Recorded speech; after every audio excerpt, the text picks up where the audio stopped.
Next, let's queer up the USA view. Gallup poll says highest in history as 30% of Gen Z women now identify as LGBTQ+. According to a new Gallup poll, LGBTQ+ identification in the United States continues to rise, with 7.6% of adults identifying as LGBTQ+. This percentage marks a significant increase from 5.6% just 4 years ago. The data, based on aggregated information excuse me, from a Gallup telephone survey conducted in 2023 with over 12,000 American adults aged 18 and older, reflects a growing trend. While 85.6% identify as straight or heterosexual, 7.6% identify with the LGBTQ+ community, and 6.8% choose not to respond. But the big news in this is how Gen Z and Millennials are significantly more likely to identify as LGBTQ+ compared to older generations. In fact, each successive younger generation is approximately twice as likely as the preceding one to identify as LGBTQ+. Queer News Tonight has previously reported bisexuality emerges as the prominent LGBTQ+ identity among Gen Z, Millennials, and Generation X. 15% of all Gen Z adults, including over 2/3 of those identifying as LGBTQ+, identify as bisexual. The headline, however, is how women exhibit a higher likelihood of identifying, as compared to men, with 8.5% identifying as LGBTQ+. Bisexuality stands out as the most prevalent identification amongst women, especially Gen Z. Notably, 25.8% of Gen Z women and 12.4% of millennial women identify as lesbian. It's by LGBTQ+, I'm sorry.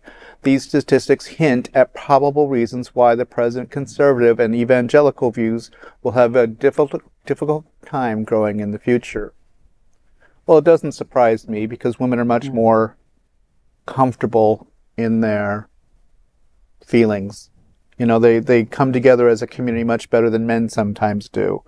And it doesn't surprise me because I'm sure everybody here knows the Kinsey scale. It's such a large scale.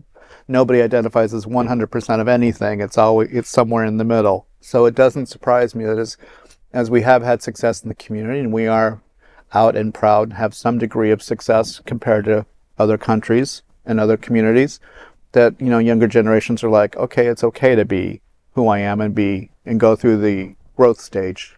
But so it doesn't surprise me. That's kind of my question, though. Is it? Excuse me. It's increasing, kind of generation by generation. Is there something in the water that we didn't have 20 years ago? Or I don't think it's something in the water. I just think it's the reality of having community as big as we are and as obvious as we are. Now, it's kind of disappointing that the men's portion of the community is still lagging behind, but that could be, just because we're men and we don't typically or historically or stereotypically open up. But I think also that the culture, the society have always been somewhat more accepting of lesbians, of women, than they have of gay men.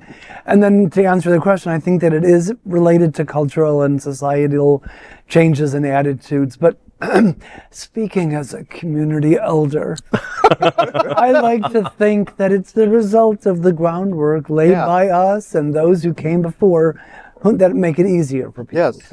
We're standing on the shoulders of everyone who has particularly taken a stand for us. So it's great to see that now, we are able to just come out and be who we are without having shame or regret. So you brought up a very important point that I don't think we should overlook, and it's that idea that society has kind of been more okay with lesbians than with gay men. And really the reason behind that is the heteronormative worldview, because men are going to be okay with two women together because they always think they can be the dick in the middle. They can fix it. Yeah, then they can fix it. So that's why have babies. Yeah. We need babies. Right. So even with that as the worldview, though, the rise is also in bisexuality and not necessarily in a one over the other, in a gay or straight. Is there a reason why we might be opening up to bisexuality? Well, I think look at the prevalence of polyamorous relationships and open straight relationships, let alone the gay relationships. You can't turn on a reality show with half the characters all sitting there going, well, I'm...